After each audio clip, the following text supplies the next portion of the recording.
पवित्र श्रीमद् भागवत गीता, पवित्र चारों वेद, पवित्र कुरान शरीफ, पवित्र बाइबल, पवित्र गुरु ग्रंथ साहिब, पवित्र कबीर साहिब की वाणी में छुपे हुए गूढ़ रहस्य अर्थात तत्व को जानने के लिए कृपया अवश्य सुनिए जगत गुरु तत्वदर्शी संत रामपाल जी महाराज के मंगल प्रवचन। पुण्यात्मा, यहाँ देख लो आप, हम बूढ़े ना हुआ और मौत ना हो, चाहे हमारा कितना दुख आ जाओ, कोई प्रॉब्लम नहीं हमता। क्यों? कति आदत आदि बन गया इसके साथ खेचम खेचा रहने के, तो वहां तो कोई दुख भी नहीं, तो वहां की रुचि बनेगी आपकी। अब यहाँ तो डेथ होनी है, यह तो आप पल्ला गांठ मार लो, आप ना समझ में आओ तो भी यह तो होनी है, ये तो अंडरस्टूड है, सबने मालूम है। और फिर यहाँ जिस कोठी और बंगले और पुत्र और पुत्रियों को, इन कारों को आप अपना मान रहे हो, ये आपकी कहाँ है? मृत्यु होते ये तो खत्म आपसे, फिर इनकी आशा क्या रखेंगे? क्योंकि यहाँ इस ज्ञान से आपकी आशा हटेगी और यह सच्चाई के आधार से हटेगी। यहाँ से इनमें कति आस्था नहीं रहते। आप यहाँ कितने सुख से रह रहे हो, आपको पता चल जाएगा ये ठिकाना ठीक नहीं। तो फिर हम क्यों ना रुचि, फिर यहाँ से आशा हटेगी तो वहां लगेगी। और जहां आशा ता वासा हुई, मन कर्म वचन सुमरियो सोई, तो उसमें रुचि बनेगी आपकी। ये कोई कितनी बात बनाता हो, वहां लीन हो जावांगे। लीन कौन होना चाहेगा? लीन ये तो कहने की बातें हैं। तो परमात्मा ने आकर के वो ज्ञान दिया और आंखों देखा। उन महापुरुषों ने बताया जिन्होंने परमात्मा को देखा, वहां से वापस आके बताया कि वो, लेकिन उन्होंने ऐसे कोड वर्डों में लिखा है, वो जनसाधारण को समझ नहीं सकता। उसके लिए टीचर की आवश्यकता छोड़ गए भगवान कबीर साहब के। गुरु बिन माला फेरते, गुरु बिन देते दान, गुरु बिन दोनों निष्फल हैं, चाहे पूछो वेद पुराण। गुरु बिन वेद पढ़े जो प्राणी, समझे न सार रहे अज्ञानी। गुरु बिन काहू न पाया ज्ञाना, जो थो था बुस छड़े मूड किसाना। तो गुरु के को इतना महत्व इसलिए दिया कि वो ऐसे कोड वर्डों में लिख गए परमात्मा कबीर साहब, अपनी वाणी को लिखवा गए कि कबीर पंथी नहीं समझ सके। क्योंकि काल ने कहा था कि तेरे नाम से मैं 12 पंथ चलाऊंगा, 12 पंथ करूं मैं साजा, नाम तुम्हारा ले करूं आवाजा। 12 पंथ नाम जो ले ही, हमरे मुख में आन समोई। और अनेक पंथ चलाऊं, या विद जीवों को भरमाऊं। जाओ जोग जीत संसारा, जीव न माने कहा तुम्हारा। जीव तुम्हारा कहा न माने, हमारी ओढ़ हो बाद बखाने। अब ये कबीर पंथी नहीं समझ सके परमात्मा की महिमा को, और कबीर सागर न पढ़ रहे, ये कबीर वाणी पढ़ रहे, न तो पीढ़ी की पीढ़ी चली गई इनकी 1500 साल में, और ये कख नहीं समझ सके सतलोक और सतपुरुष के बारे में। इसलिए आदरणीय धर्मदास साहिब जी से परमात्मा ने कहा था, धर्मदास मेरी लाख दुहाई, ये मूल ज्ञान की तो बाहर ना जाए। मूल ज्ञान बाहर जो पढ़ी, या बिचली पीढ़ी हंस नहीं तरही। तो इसलिए परमात्मा ने इस काल के साथ आंख में चौनी करके, और अब आपको शिक्षित बनाना पड़ा ना। ये विष आपको कतई नहीं खान दे भगवान। चौथा युग बीत गया था, ये विष हमारे निकट नहीं आने दिया है शिक्षा का। इतनी बेईमान बनाती है ये। लेकिन अब काल ने कहा था उनको इतना गिरा दूंगा, नकली पंथ अपने नाम से, तेरे नाम तो कबीर नाम से पंथ चलवा दूंगा हैं। और कबीर सदगुरु है, कबीर साहब हैं, हम कबीर पंथी हैं, गीत गाया करेंगे। उनके पास मंत्र वो है नहीं जिससे मोक्ष होगा, तो मेरे मुंह में फंसे रहेंगे। उन 12 उन पंथों में जो नाम लेगा वो मेरे ही मुख में रहेगा। अब परमात्मा ने दया करी, पुण्यात्माओं, इस दास को भेज दिया अपना रिप्रेजेंटेटिव बना के, और वो बुद्धि दे दी उस दास को परमात्मा ने, कबीर जी ने अपने द्वारा लिखे हुए उन कोड वर्डों को अब इस दास के द्वारा सार्वजनिक करा रहा आपके सामने। तो पुण्यात्माओं, ये कबीर पंथी नहीं समझ सके, और ये राधा स्वामी, धन धन सदगुरु, जय गुरुदेव वाले, ये शिवदयाल जी से ही निकले हुए, ये सच्चा सौदा सिरसार जगमाल वाली, ये उसी काल के चलाए हुए पंथों में से एक है। तो अब प्रसंग चल रहा था, परमात्मा ने 600 वर्ष पहले आकर कहा था, और धर्मदास जी को बताया था कि एक बार मेरी इस काल के साथ वार्ता हुई थी, तब उसने कहा था कि कलयुग में ऐसे कर दूंगा इन प्राणियों को, ये भक्ति योग्य नहीं रहेंगे। तो परमात्मा ने आपको पहले शिक्षा दी, उनको मालूम था ये बिगड़ेंगे खूब, हम बिगड़ भी खूब लिए, क्योंकि अच्छी पोस्ट होगी, अच्छी कार कोठी होगी, राम की जरूरत नहीं समझ रहे हम, और कल न गधा बन का कुमार रहेगा, डायमंड का बोरा जब पता चलेगा। तो वो ज्ञान नहीं हमारे को, वो ज्ञान इस ज्ञान से ही होगा, इस तत्व ज्ञान से होगा। तो पुण्यात्माओं, अब हमने वो मोक्ष प्राप्त करना है, जहां जाने के बाद फिर लौटकर हम कभी संसार में नहीं आते। तो वो कौन है? वो परम अक्षर ब्रह्म है, वो सतपुरुष, अमर पुरुष है। गीता अध्याय नंबर 7 के श्लोक नंबर 29 में गीता ज्ञान दाता ने कहा कि अर्जुन, जो मैंने तुझे ज्ञान बताया है कि तत्वदर्शी संत की खोज कर ले, फिर वो तत्वदर्शी संत तुझे उस परमात्म तत्व का ज्ञान बताएगा, वो तत्व ज्ञान बताओगा तेरे को। उस तत्व ज्ञान को समझने के पश्चात उसमें लिखा 7वें अध्याय के 29वें श्लोक में कहा है कि जरा मरण मोक्षाय यतन्ति ते, जो माम आश्रित है, यानी मेरे द्वारा दिए गए इस ज्ञान को आश्रय बनाकर तत्वदर्शी संत की खोज कर लेते हैं, और जो केवल यहाँ जरा माने बुढ़ापा, वृद्धावस्था का दुख, मरण माने मृत्यु, जरा और मरण से छूटने के लिए जो प्रयत्न करते हैं, और संसार की किसी वस्तु की जो डिमांड नहीं रखते, वे तत्व ब्रह्म विदु, ब्रह्म तत्व विदु, और वो उस परमात्मा तत्व ब्रह्म को जानते हैं, और अखिलम अखिलम च अध्यात्म,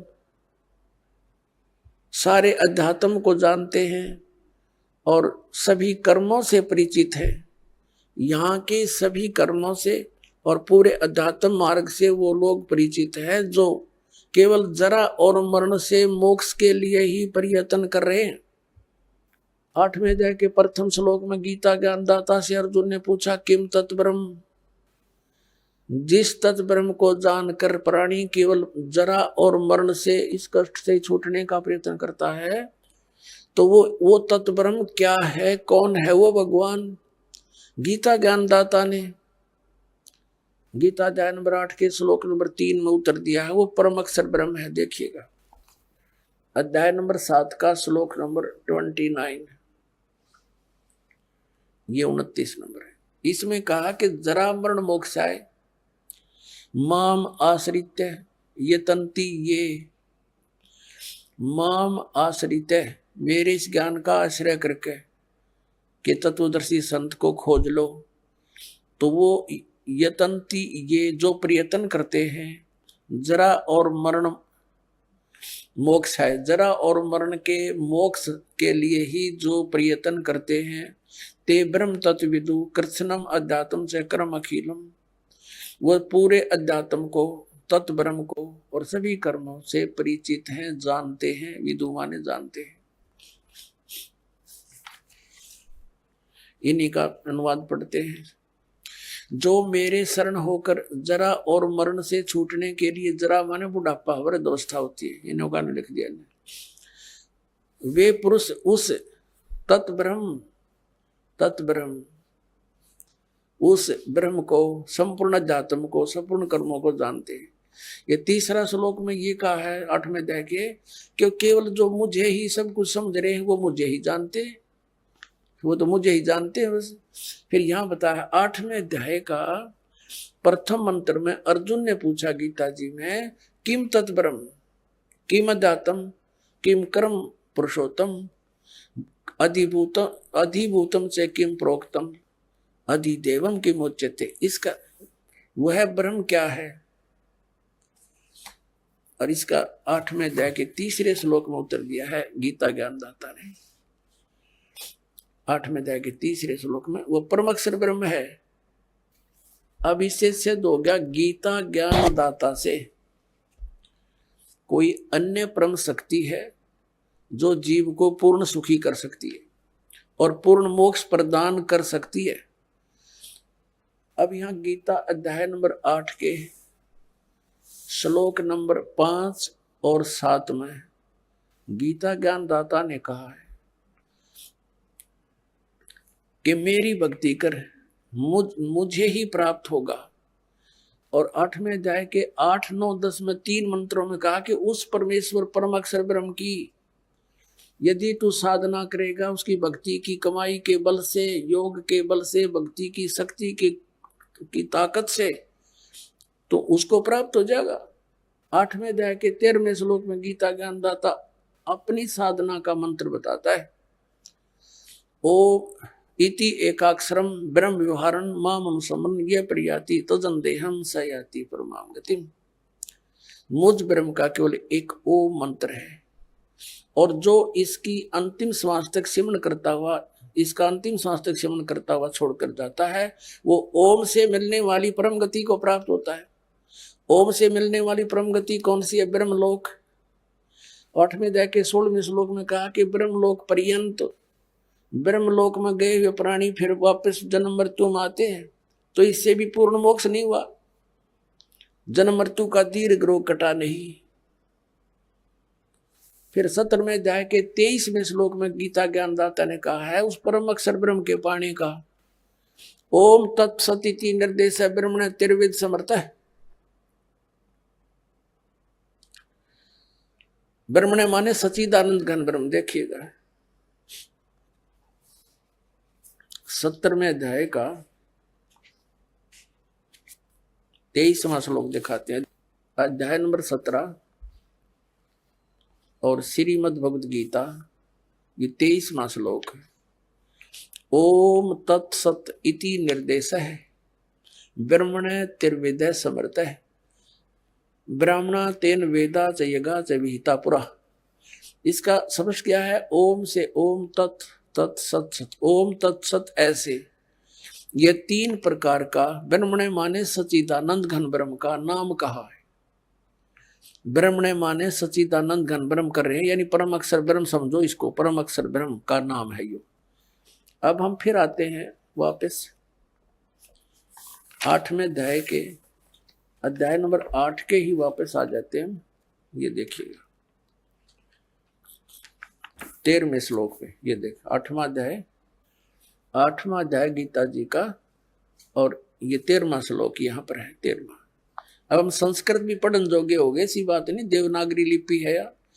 ओम इति एकाक्षरम ब्रह्म व्यवहारण माम अनुसमरण ये प्रयाति तजन देहम स याति परमाम गतिम।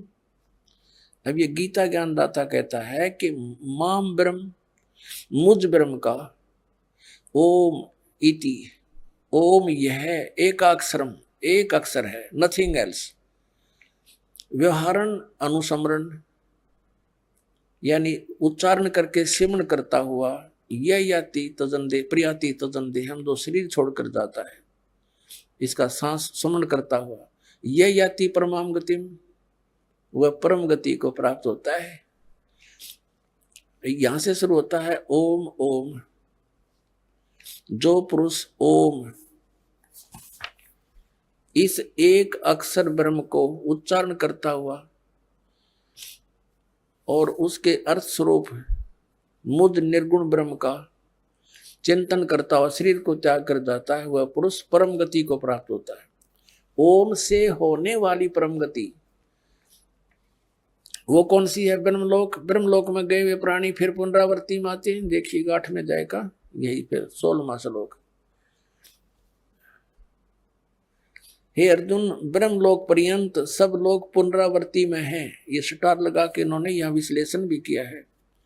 अर्थात जिनको प्राप्त होकर पीछे संसार में आना पड़े, वहां जाकर भी फिर वापस संसार में आना पड़े, ऐसे पुनरावृत्ति बोलते हैं इसको। पुनरावृत्ति, इसका विश्लेषण किया, पुनरावृत्ति का अर्थ डिफाइन किया इन्होंने।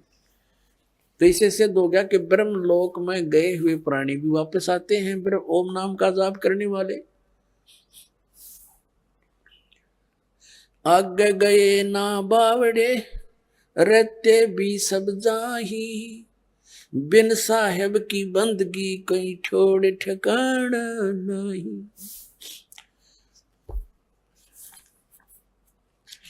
अब 8वें अध्याय का 5 और 7 और 8, 9, 10 मंत्र कंसेप्ट क्लियर कर देगा। देखिएगा 8वें अध्याय का अब हम ये 5वां श्लोक पढ़ेंगे। इसमें गीता ज्ञान दाता कहता है, जो पुरुष, जो साधक अंत काल में मुझे ही स्मरण करता हुआ शरीर का त्याग कर जाता है, वह मेरे साक्षात स्वरूप को प्राप्त होता नहीं, वह मद भावम याति, मेरे वाले भाव को प्राप्त होता है, मेरे पर आसक्त हो जाता है। और इसमें कुछ संशय नहीं। 6 में ये बताया है कि जो अंत समय में जिस भी भाव में भावित रहता है, अंत समय में उसी को प्राप्त करता है मृत्यु को उपरांत। 6 में तो एक नियम बताया है, विधान बताया है, जहां आसाता बादशाह हुई। इसका अर्थ ये है, ये कुंती पुत्र अर्जुन, अंत काल में जिस जिस भी भाव को समन करता हुआ शरीर का त्याग कर जाता है, करता है, तो उसको ही प्राप्त होता है। सदा उसी तद भावम भावती, उसी भाव से भावित रहता है, यानी उसी पर आसक्त रहता है, उसी में भावना बनी रहती है उसकी। इसका अर्थ ये है। आगे बताया है, इसलिए 7वें में कहा है कि इसलिए सब समय में निरंतर मेरा स्मरण कर और युद्ध भी कर, अर्पण के मन बुद्धि युक्त होकर निसंदेह मुझे ही प्राप्त होगा। अब इसमें क्या बताया है कि ये एक नियम है, अंत समय में जिस पर आसक्त, जिसमें आशा रख के शरीर छोड़कर जाता, अंत उसके बाद उसी के पास पहुंच जाता है। अब कहता तू सब मुझे प्राप्त करना, मेरे को प्राप्त करना है तो मेरे में मन वाला हो, मेरी ही साधना कर, युद्ध भी करना पड़ेगा। यहां तो युद्ध करना पड़ेगा मेरी शरण में रहेगा तो। और युद्ध करने वाले को फिर शांति सौंपने में नहीं। इससे सीधा ओम नाम के जाप करने वाले को शांति नाम की चीज नहीं।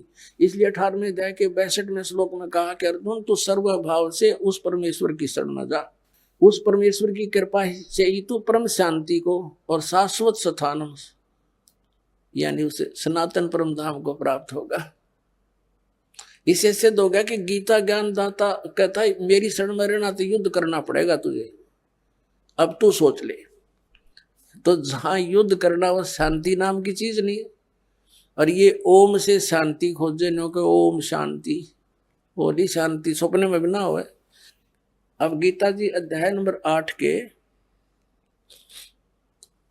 आपने 5, 6, 7 पढ़ लिए। अब 8, 9, 10 में उस परम अक्षर ब्रह्म की महिमा बताई है। देखिएगा अध्याय नंबर 8 का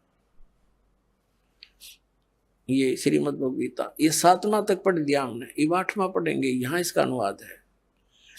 हे पार्थ, ये नियम नहीं है, ये अपने आप नियम तो उसमें लिखना चाहिए था।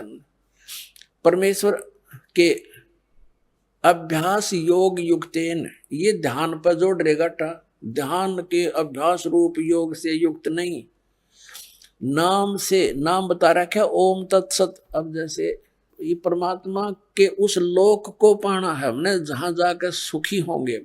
परमात्मा तो यहाँ आते रहे हैं, हमें दर्शन भी होते रहे हैं, वो बता कर गए ऐसे साधना करो, इस साधना से इस तरीके से तुम उस स्थान को प्राप्त होगे, जाने के बाद फिर लौट कर नहीं आना।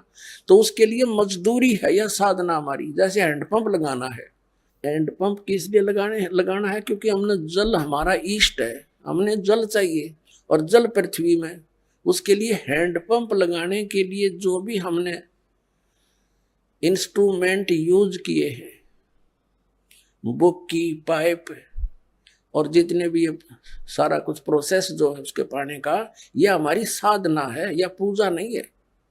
पूजा तो हम उसकी जल की कर रहे हैं जिसको पाना है हमने। तो ये मंत्र जो है ओम तो इस ब्रह्म का, और तत् ये अक्षर पुरुष का। अक्षर पुरुष एक पेड़ है, निरंजन वा की डार, तीनों देवा शाखा है, ये पात रूप संसार। और तत् उस अक्षर पुरुष का, और सत ये सार नाम है, आदि नाम है, ये परम अक्षर ब्रह्म की पूजा है। उसके पाने का मंत्र है। यानी इन सब को मिला करके हमने नु सोच ले हैंडपंप लगेगा, सारे प्रोसेस है। दूसरे श्वास उस श्वास से सतनाम के 2 अक्षर का जाप करना है। ये तो समझ लो वो की मार रहे हम और पाइप नीचे कर रहे हैं, पाइप पहुंच गई जल तक। फिर उसके बाद काम शुरू होता है सार नाम का, यानी मशीन समझो, सार नाम सार शब्द है, और उससे जो वस्तु मिलेगी वो हमारा इष्ट है, जल। तो ये गलत बताते हैं। ध्यान दुनिया तीन तड़ंगा डाण तो मतलब था। देखिएगा 8वें अध्याय का, अब हम 8वां श्लोक पढ़ रहे हैं। 8वें अध्याय का ये 8वें का यह अनुवाद है। हे पार्थ, परमेश्वर के अभ्यास उस नाम के अभ्यास से, जो उसका सच्चिदानंद ब्रह्म का नाम है ना, उसके अभ्यास से के योग से युक्त, उसकी भक्ति से युक्त, दूसरे और न जाने वाले चित्त से, यानी बिल्कुल किसी और इष्ट की देव की पूजा नहीं करनी, उस भगवान को इष्ट मानकर पूजा करनी। निरंतर चिंतन करता हुआ परम दिव्य पुरुष, परम प्रकाश रूप दिव्य पुरुष को, यानी परमेश्वर को ही प्राप्त होता है। गीता ज्ञान दाता से अन्य को प्राप्त होता है। और 9वें में कहा है जो कवियम, यदि इस कवि को छेड़ दूंगा तो लंबा चैप्टर बन जाएगा, आप इनका अनुवाद पढ़ के अपना जो कंसेप्ट वो क्लियर करते हैं। जो सर्वज्ञ लिख दिया इन्होंने, ये परमात्मा का नाम है। अनादि, सबके नियंत्रता, सूक्ष्म से अति सूक्ष्म, सबके धारण पोषण करने वाले, अत्यंत अचिंत स्वरूप, आदित्य वर्णम, यानी सूर्य की तरह चमकदार, चमकने वाला प्रकाश रूप। अब सूर्य प्रकाश रूप अतः निराकार कैसे हो गया? सूर्य तो साकार है वो परमात्मा, लेकिन उसका शरीर तेजों में है। तम से माने अविद्या से अति परे, सचिदानंद घन परमेश्वर का समन करता हुआ। 8, 9 पढ़ लिया हमने। 10वां 8वें अध्याय का 10वां आ गया। करता हुआ वह भक्ति युक्त पुरुष अंत काल में योग बलेन, यानी भक्ति की शक्ति से, योग माने भक्ति, जो साधना हमने की है उस भक्ति की शक्ति से बिरकुटी के मध्य में प्राणों को अच्छी प्रकार स्थापित करके, फिर निश्चल मन से श्रवण करता हुआ उस दिव्य परम पुरुष, दिव्य रूप परम पुरुष परमात्मा को ही प्राप्त होता है। उस परमात्मा को, परम अक्षर ब्रह्म को प्राप्त होता है। अपने आत्माओं, इसी के संदर्भ में परमात्मा ने कहा है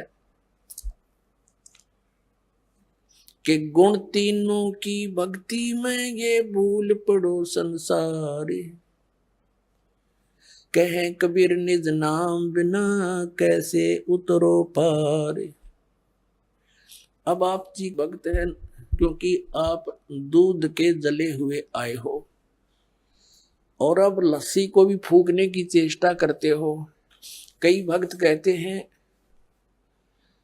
एक भक्त आया श्रद्धालु और उसके साथ 4-5 चेले भी, वो चेले ला रहे थे उसको और वो संत था। उन चेलों का समझ में आया, उनको पता लग गया कि ये गुरुजी भी बनेगा पशु। उसको समझा बुझा के लाए, जी देखो हमने चाहिए भगवान, आप भी परमात्मा के लिए प्रयत्न कर रहे हो और आप हमें भी यही बताना चाह रहे हो, परमात्मा की भक्ति करो। आज हमने जो ज्ञान सुना है एक, आप उसका निर्णय करो और चलो, आप भी चलो वहां देखो, यहाँ आए, उसने ज्ञान सुना समझा। अब चेलों के कहने से उसने मानना पड़ा, नाम ले लिया। अब देख, अब उल्टी गंगा चढ़ाओगे परमात्मा। अब गुरुओं ने चेले पार करवाओगे, इन्हें समझा बुझा के लाओगे। क्यों डले ढोरे अपने कर्म फोड़ रहे हो, आप कल्याण करवा लो चल के। तो चातुर आदमी था, कर्म गणे बिगड़ गए थे, उसके अभिमान शेष था। नाम लेकर गया, पहला मंत्र ले गया, फिर क्या कहता उन चेलों के सामने है या मिलते समय, चार नौन खड़े, उसके चार इधर खड़े, कहने लगे एक तरफ तो आप कहते हो मेरी एक प्रार्थना है, सुनना सुना मैं बस सुना, एक तरफ तो कहते हो इनकी पूजा नहीं करनी है, अरे ये मंत्र वही दे रहे हो, देखो भाई देखो। बता भाई, अब उसने 1 मिनट में क्या समझाऊं मैं क्योंकि उसने तो ये चाहा था कि चले फिर मेरे चिपके रहे, इनके कल्याण से कोई लिंक नहीं था उसका, अज्ञानी आदमी था। अपने आत्माओं ये भक्ति नहीं दे रहे हम इनकी। अब जैसे हम विदेश में गए हुए हैं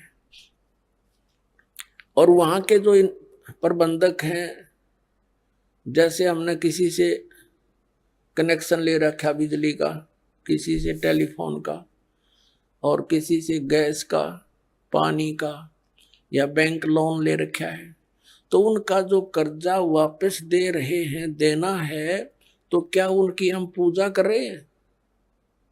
वो तुम्हारा एक इंसानियत के नाते परम करते हो बनता है, उनका टैक्स दें, बिजली वालों का बिल भरे, वो हमारा कनेक्शन जारी रखे। ये क्या उनकी पूजा थोड़ी कर रहे हैं, एहसान थोड़ा हम कर रहे हैं उन पर। हम पैसे दे रहे हैं, उनसे ले रहे हैं, और वो क्या आसान कर रहे हैं हमारे ऊपर। तो इतनी समझ रहेगी, अभिमान छूटता नहीं प्राणी का। तो ये कंसेप्ट क्लियर करना चाहता है दास के हम इनकी पूजा नहीं करते, हम पूजा तो कबीर परमात्मा की करते हैं, उस सतलोक में जाने की करते हैं। उसके लिए जो जो भी क्रियाएं हमने करनी है वो क्रियाएं कर रहे हैं हम। ये अब इनकी मजदूरी कर रहे हैं, साधना कर रहे हैं, पूजा नहीं कर रहे हम। अब कैसे कर रहे हैं? पहले तो ये कंसेप्ट करते हैं क्लियर कि 3 देव की जो करते भक्ति उनकी कदे ना होवे मुक्ति। अब ये तो है सही साधना, ऐसे करने से लाभ होगा, गीता ज्ञानदाता कहता है। और जो इन तीनों देवताओं तक की पूजा करते हैं, 7वें अध्याय के 12 से लेकर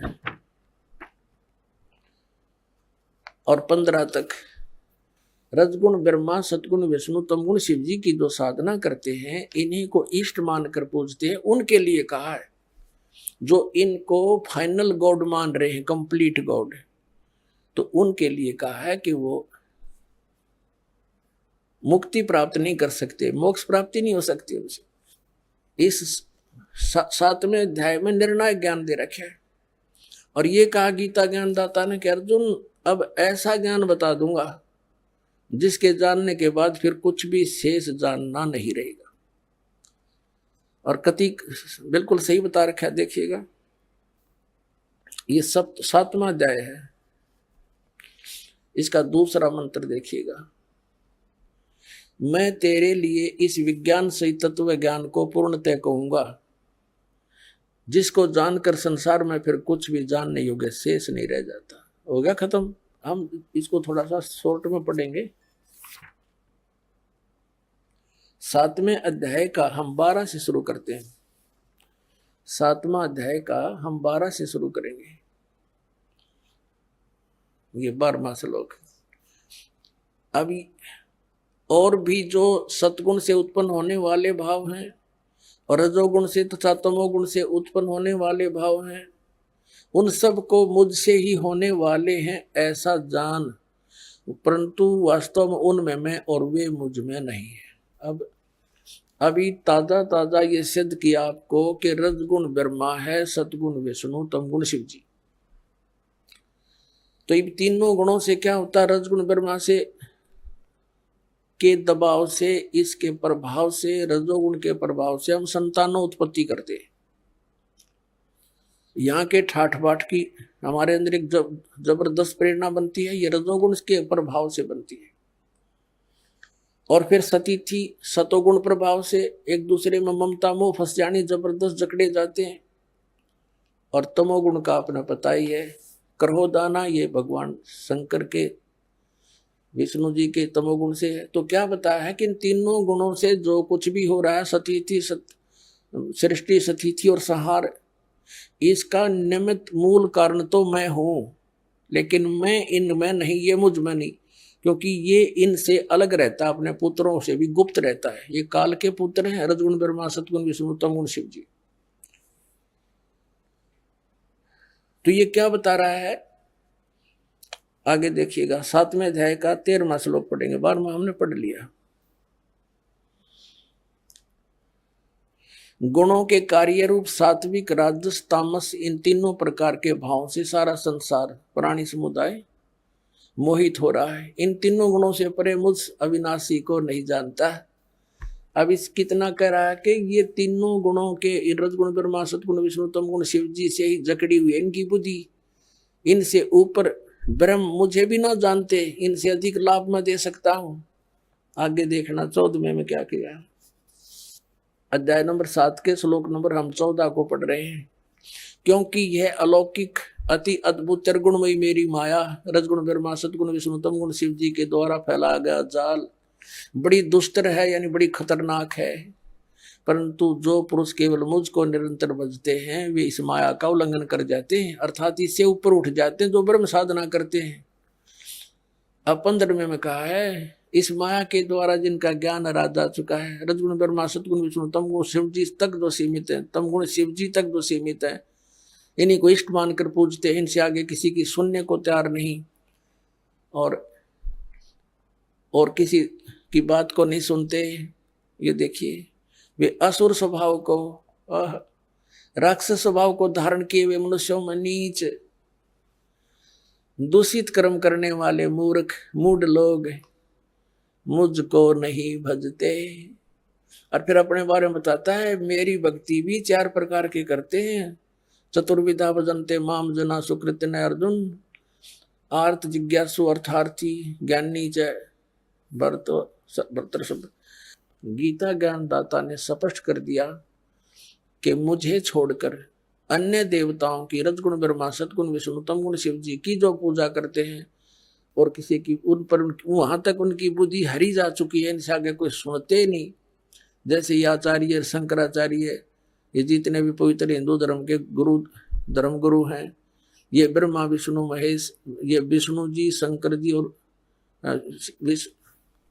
श्री कृष्ण जी पर हमारी बुद्धि को सीमित कर दिया। हम इन ताकि किसी की सुनना चार नहीं, कट मरे एक दूसरे के साथ हैं। तो कहते हैं राक्षस स्वभाव को धारण किए मनुष्यों में नीच दूषित कर्म करने वाले मूर्ख ये मेरी भक्ति भी ना करते हैं। ओए होए, अब इनको 4 संज्ञा दे दी एक श्लोक में।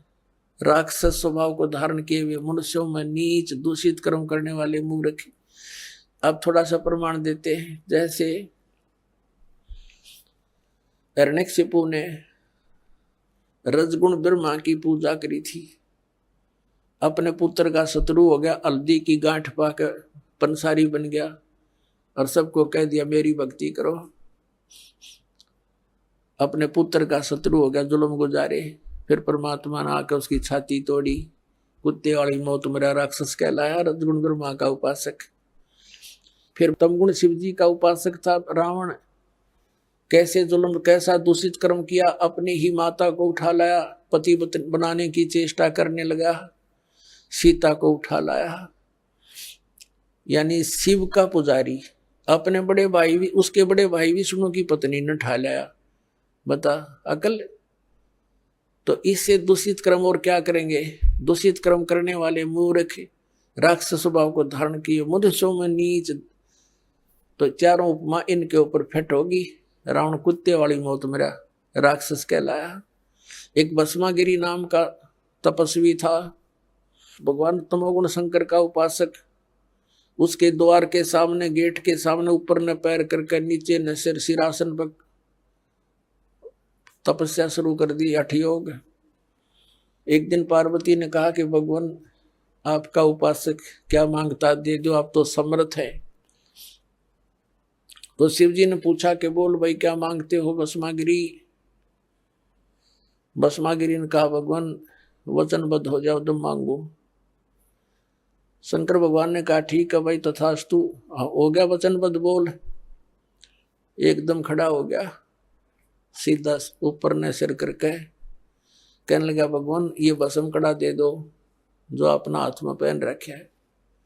भगवान श्री शंकर जी ने सोचा साधु संत है, जंगल में रहता है, अपनी रक्षा के लिए मांगता होगा, निकाल के दे दिया और वचनबद्ध हो ही गए थे।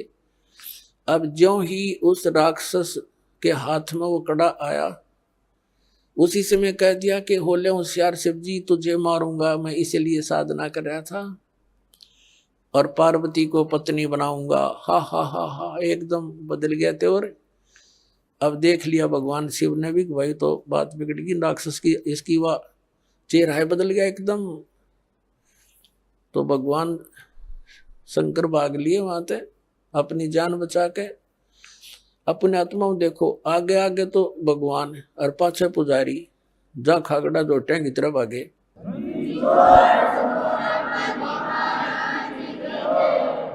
और ये आज तक हमने मूर्ख बना रहे हैं ये संत, क्योंकि वो मृत्युंजय, कालज्ञ, सर्वशक्तिमान, महेश्वर, सर्वशक्तिमान। बताइए, मृत्युंजय था, डर के भाग गया। कबीर साहब थे मृत्युंजय, उनको ऐसे ऐसे जुल्म गुजारे, तोप लगा दी थी परमात्मा को मारने के लिए, दरिया में डाल दिया था, गंगा में, नौका में बैठा ले गया, हथकड़िया जोड़ बांध कर, पैरों में बेड़ी बांध कर और गंगा में डाल दिया। हथकड़ी अपने आप टूट गई, बेड़ी निकल गया हाथों गले से, जल के ऊपर बैठ गए भगवान। तोप के गोले छोड़ दिए उन दुष्टों ने, 4 पैर 12 घंटे तक तोप के गोले मारते रहे, एक भी निकट नहीं गया। वो थे मृत्युंजय। अब उधर से आगे आगे भगवान शिव जी भाग रहे हैं, पीछे पीछे भस्मा गिरी फुल स्पीड पे। अब परमात्मा आकर जान बचाता है इनकी। स्वयं परमेश्वर आए, पार्वती रूप बनाया, उन दोनों के बीच में एक पेड़ के नीचे खड़े हो गए। और भस्मागिरी तो भाग्य इसलिए रहा था, उसने पार्वती रूप में भगवान ने कहा रुक जाओ रुक जाओ, वो रुक गया उसने तो। और ये भी कह दिया कि अब क्यों डरते हो, तो रुकेगा नहीं, पता नहीं कहाँ जाएगा, जाने दो इसको, आ जाओ बैठो। अब भस्मागिरी के लाड़ पड़े रही थी, उड़े डट गया। तो अब भस्मागिरी से पार्वती रूप में भगवान ने कहा कि कुछ डांस वांस करके दिखा मुझे, ताकि मेरी आत्मा प्रसन्न हो तेरे से। तो वो कहने लगा, मैं ऋषि तपस्वी व्यक्ति, मैंने कभी डांस किया नहीं। तो पार्वती रूप में परमात्मा ने कहा, ला मैं सिखाती हूँ, ऐसे कर, इस पैर ने ऐसे कर, इस हाथ ने ऐसे कर, इसने ऐसे और ऊपर कर। जिसमें कड़ा ले रखा था ना भस्म कंडा, उसको जब सिर पा लिया भस्मागिरी का, जब कह दिया भस्म, और भस्मागिरी मर गया। उस कड़े को लेकर विष्णु रूप धारण करके परमेश्वर और शिव जी के सामने काफी दूर आगे खड़े प्रकट हो गए। और शिव जी पीछे देखकर भाग गए और कहा, भागले विष्णु भागले, राक्षस ने ऐसे ऐसे मेरे साथ धोखा कर दिया। तो परमात्मा ने कहा विष्णु रूप में कि भोलेनाथ देख, यू तेरा कड़ा ले आया मैं। उसका जचा नहीं ये बात, कैसे ले आए आप, कि मैंने उसको मार दिया ऐसे ऐसे, पार्वती का रूप बना के, और उसको गंडत नाथ नचा के मार दिया है। अब उसका जचे को नहीं ये बात, तब तो साथ लेकर आए उसको, उसकी राख दिखा ली ना, देखियो मरा पड़ा, यू जल गया। जब दिल की धड़कन ठीक हुई मृत्युंजय की, शंकर भगवान की।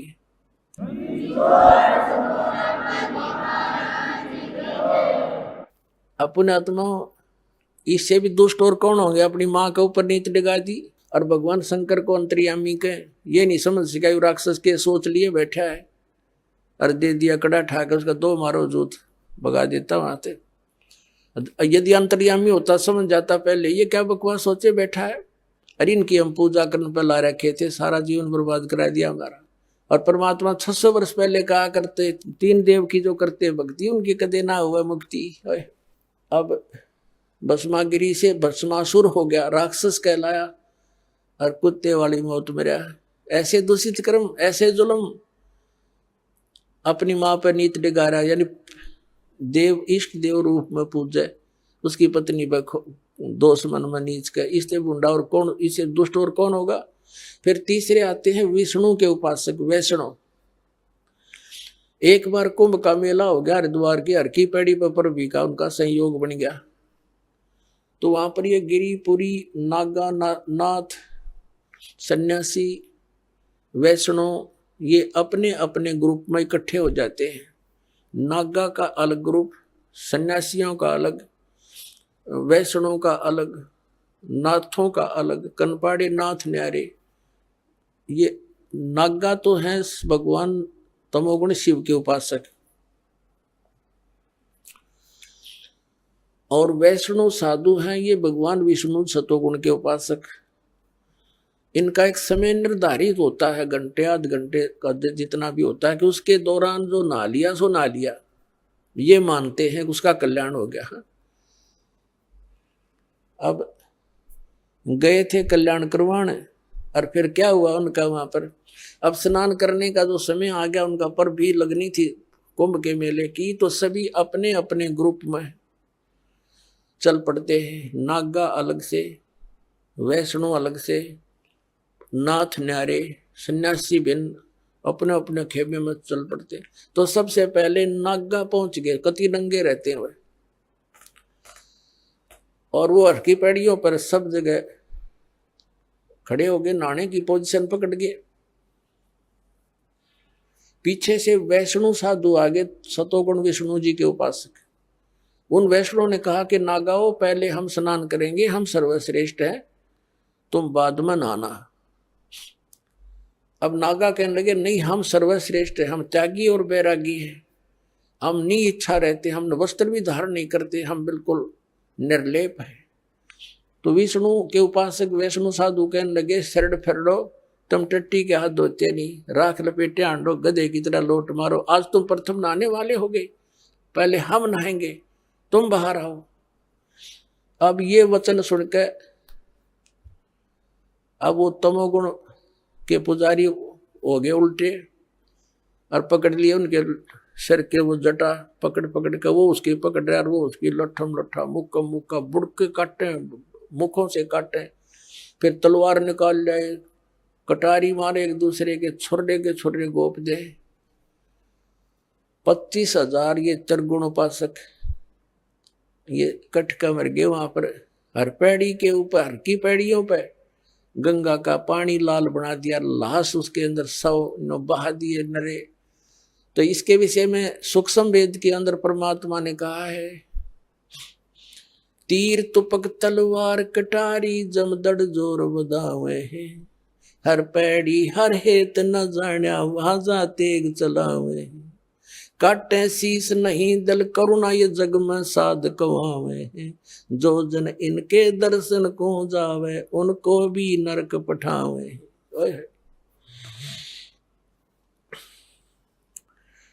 अब क्या बताते हैं कि तीर कटारी तलवार ठोके एक दूसरे में, अरे ये तीर तुपक तलवार कटारी नौके जम धड़ जोर बधावे हैं, यानी कति डट के युद्ध किया उन्होंने। और हर पैड़ी हर हेत नहीं जान्या वहां जा कर्द चलावे हैं। भगवान हर पैड़ी कवे, भगवान का प्रेम भी नहीं, और आपस में कटका मर गए वहां पर। काटे शीस नहीं दल करुणा ये जग में साध कवावे हैं, इनका इतनी दया नहीं, राक्षस से भी बुरे ये। काटे शीस नहीं दल करुणा ये जग में साध कवावे हैं, और जो जन इनके दर्शन को जावे, इसे ऐसे व्यक्तियों के पास जो जागा उनको यही पाठ पढ़ाओगे कटने और मरने का, तो उनको भी नरक पठावे हैं। तो पुण्यात्मा परमात्मा 600 वर्ष पहले कहा करते, गुण तीनों की भक्ति में ये भूल पड़ो संसार, कहे कबीर निज नाम बिना कैसे उतरो पार, तीन देव की जो करते भक्ति उनकी कदे न होवे मुक्ति। अपने आत्मा परमात्मा ये कहा करते कि उन्होंने ये नहीं कहा कि ये हमारे ब्रह्मा विष्णु महेश तुम्हारे दुश्मन नहीं बताए, ये अपने भाई बहन हैं और काल का फंस गई अच्छी आत्माएं हैं, इनको बना दिया यहाँ का चौधरी, इनकी मृत्यु होगी जब इनको गधे बना कर छोड़ देगा और नई तैयार कर लेगा आप मत। ये तो हमारा दुरुपयोग कर रहा है। और दुर्भाग्य उन देवताओं का, ब्रह्मा विष्णु महेश का, जो आज स्वर्ग में बैठे हैं, उनके हाथ से ये प्राइम टाइम निकल गया इनका, जो आज आपको प्राप्त हो रहा है। ये समय है। परमात्मा कबीर जी आदरणीय गरीबदास साहिब जी को सतलोक लेकर गए थे। वह सब सतिथि से परिचित करा कर, ब्रह्मा विष्णु महेश की परिचित सतिथि से परिचित करा कर वापस छोड़ दिया। उसके बाद उन्होंने कहा था, तीनों देवा कमल दल बसे, ये ब्रह्मा विष्णु महेश, प्रथम इनकी वंदना फिर सुन सतगुरु उपदेश। उन्होंने कहा था कि ब्रह्मा विष्णु ये तीनों देवा कमल दल में बसते, हमारे कमलों में, इन दलों में अंदर रहते हैं। और प्रथम इनकी वंदना, ये मंत्र जो करते हैं इनकी साधना करते हैं। और फिर सुन सतगुरु उपदेश, सतगुरु के ज्ञान को सुनो और उसका पूरा कंप्लीट कोर्स लो, तब ये बात बनेगी। अब ब्रह्मा विष्णु महेश हमारे कोई दुश्मन नहीं है। कई कहते हैं कि आपके गुरु जी तो ब्रह्मा विष्णु महेश को छुड़वाते हैं। ब्रह्मा विष्णु महेश को हम छुड़वा सकते हैं? हम कोई बालक हैं? अब जैसे ऊर्ध्व मूलम अधः शाखम, ऊपर को जड़ वाला, नीचे को तीनों गुण रूपी शाखा वाला, उल्टा लटका हुआ संसार रूपी वृक्ष है। अब इसमें क्या है? ऊपर को जड़ता पूर्ण परमात्मा, नीचे को तीनों गुण रूपी संसार रूपी वृक्ष की शाखा है। तो क्या कोई शाखा को काट देगा बुद्धिमान व्यक्ति?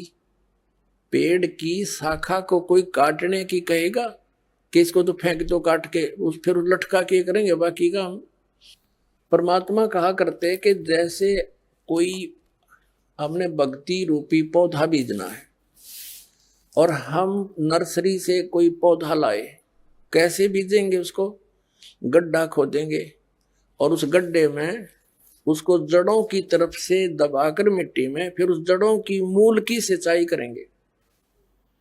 तो मूल की यानी जड़ की पूजा करेंगे हम, तो वो पौधा पेड़ बनेगा, उसकी टहनियां बड़ी बड़ी हो जाएंगी, तीनों गुण रूपी शाखा। तो उन शाखाओं का फल लगेगा और फल के लिए हम सारा प्रोसेस अपना कर रहे हैं, फल प्राप्ति के लिए हम कर रहे हैं। तो वो हमने तोड़ने नहीं होते, हमने ऐसे करना है, अपनी way of worship according to the spiritual करना है, शास्त्रों के अनुसार करना। देखना, ये समझ लो हम एक पौधा लाए तो ये है बुद्धिमता। जड़ों को गमले में यानी मिट्टी में डाला, दबा दिया और पूजा शुरू कर दी, सिंचाई। ये जड़ कबीर परमात्मा है इस संसार रूपी वृक्ष की। अब ये हमने जड़ों को पूजना है, इन ब्रह्मा विष्णु महेश की पूजा नहीं कर। हम क्या कर रहे हैं? ऐसे कर रहे हैं। ये बता, बालका वाला काम करे क्या हमने? हंसी नहीं आवे? हम ऐसी पूजा कर रहे हैं, उल्टा काम कर लिया हमने। ब्रह्मा विष्णु महेश को हम इष्ट रूप में पूज रहे हैं, गमले में ला दिए ब्रह्मा विष्णु महेश और ये पूजा कर रहे हैं। तो कोई क्या कहेगा? समझदार व्यक्ति ने घर सीधा कर ले इसने, और वो लड़े, हट जा दूर, खबरदार तूने क्या कर दिया। अब देखो, जड़ छोड़ दी हमने, अब जड़ ऊपर रहेगी तो पौधा, भक्ति रूपी पौधा सूख गया, ये यूजलेस है। ये शास्त्र विधि को त्याग कर शास्त्र विरुद्ध साधना है, ये उल्टा लट बीजा हुआ भक्ति रूपी पौधा। और हमने ऐसे करने को कहा, तो इसमें इसकी पूजा करेंगे भगवान कबीर साहब की, फिर हमारे शास्त्र अनुकूल कर्म बनेंगे। शास्त्र अनुकूल संस्कार होने से ये फल ब्रह्मा विष्णु महेश ने देना हमारे को, क्योंकि यहाँ के ये प्रधान है, इविन का फल लगेंगे। अब इसका प्रमाण देते हैं। अपने आत्मा परमात्मा ये कहा करते, तुम साधना ठीक करो और फिर अब आपको लाभ होगा पूरा। अब तुम साधना कर रहे हो उनकी जो आपको कुछ दे ही नहीं सकते। अब जैसे आप किसी फैक्ट्री मालिक की नौकरी कर रहे हो, तो नौकरी उसकी कर रहे हो, आपकी हाजिरी लगकर तनख्वाह बनकर कैशियर के पास आती है, अकाउंटेंट के पास आती है। अब तनख्वाह तो देंगे अकाउंटेंट और वो कैशियर, लेकिन वो देंगे आपका वर्क डन, और वो भी उस मालिक की मजदूरी करोगे।